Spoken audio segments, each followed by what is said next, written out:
সব কিছু হারিয়ে আমি যখন পাগলের মতো হাউমাউ করে কেঁদেছি, খুব কেঁদেছি।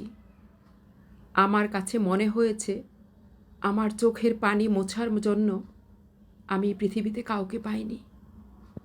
কোনো মানুষ নাই আমার চারপাশে, কেউ নাই। আমি আশ্রয়ের জন্য যখন একটা বিশ্বস্ত কাঁধ খুঁজেছি পাগলের মতো, পাইনি, কোথাও পাইনি। তবে হঠাৎ করেই আমার মনে হলো যে আছে তো, আমার মাথা ঠেকানোর জন্য একটা সেজদার জায়গা আছে। আমি ভরসা হারিয়ে হন্য হয়ে খুঁজে দেখেছি। আল্লাহর রহমত ছাড়া আমার সাথে আর কিছুই নাই। একজন আছেন দয়াময়, সর্ব অবস্থায় যিনি আমাদেরকে সাহায্য করেন।